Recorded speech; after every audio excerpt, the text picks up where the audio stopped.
The move to a strong mayor government in Colorado Springs is still a work in progress. Hello, welcome to Comcast Newsmakers. I'm Beverly Weaver, and joining me now is Angela Dougan, City Councilwoman for District 2 in Colorado Springs. Welcome, Angela. Thanks for coming in. Oh, thank you for having me. I appreciate it so much. Yeah, let's talk about the strong mayor government. About 18 months in, what are you seeing that still needs to be done to really transition from City Council to this strong mayor government that you see? Well, we find a little small shakeout parts. I always say, 18 months within a year, when you take a system and completely change it around. You had the council who was completely in charge of all the utilities, Memorial, as well as the city. And now we have a strong mayor who I really support and feel he's making the right leads and changes and being a true strong mayor. It sort of leaves council with what are our job aspects exactly. And, we are learning to focus more on utilities. We just had successful lease to Memorial Hospital. So we're busy. We're getting a lot of things done. Yeah. But it's still the little things where you sort of go, oh, that's not our position, or, oh, we need to jump on that. So. And transportation is certainly an issue that you consider very important. The aspect of Colorado Springs really being a very large geographical area and serving all the needs of the folks who use mass transit, who need transportation. Tell me what you're thinking in that vein and what needs to change. Well, I think with the past few years we've had cuts to our transportation, and we've not had weekends, we've not had evenings, and that doesn't really service people when they have a daily life. They don't always go from 8 to 5.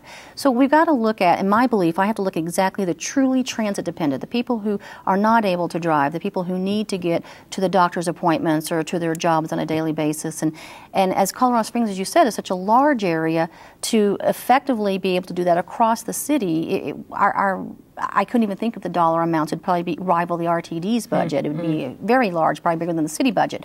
So I really want to focus on the truly dependent, that are transit dependent, and make a good core hub where it actually has a good, strong transit area. And then on the outer areas, we can look at different things of working with school districts. We could actually work with Action 22, the Silver Keys, and even if need be, it might be a much more efficient way to actually say, you know what, you're dependent, you're out here on this area, we can actually have a cab voucher for you. Work with all the transportation needs instead of just doing it the same old way we've done it for 20 years. Right, and really cut it down. Let's focus a little bit on the recovery efforts from the Waldo Canyon fire. Recently we've heard in the news that it's going to be an economic boon where the construction industry is really going to kick in and do a lot of rebuilding in that area. What are you seeing in terms of the recovery effort and how the city's dealing with it? Well, the first thing I'd like to say is Colorado Springs is the most generous, wonderful city I've ever seen.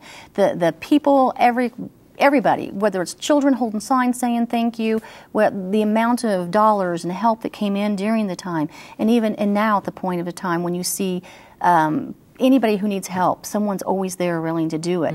And it's sort of hard to say, well, gosh, this is a great thing to have from such a horrible tragedy, but sometimes you got to look for the good. And I think if we can get a little economic boon, that's wonderful, and get people back to working. That's what it's all about. Whatever we can do to get people working, let's do it. Right. In that sense, that is a good thing. What do you feel most proud of in your time in office? What do you feel the biggest thing that you've accomplished is? Some of the biggest things are probably actually the most small things, and I think it's because it's changing the culture. One thing I'm very proud of is a lot of times I tend to be outvoted on council a lot. I'm an 8-to-1 vote very often. But, we had a very simple thing of painting a banner on a private person's building and spent almost $30,000. And I felt, that's not what government dollars should be spending on.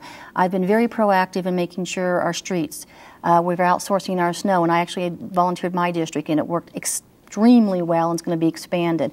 I have gotten one fire station broken ground, and I'm working very diligently on getting the second one. I hope I get that one broken too soon. So public safety is very important. Yeah. And where can people go, Angela, for more information? At the springsgov.com website, is that right? Absolutely. That's the best way to get time. All right. Angela Dougan, City Councilwoman for District 2 in Colorado Springs. Thanks for being with us. Thank you. And thanks for watching Comcast Newsmakers. I'm Beverly Weaver.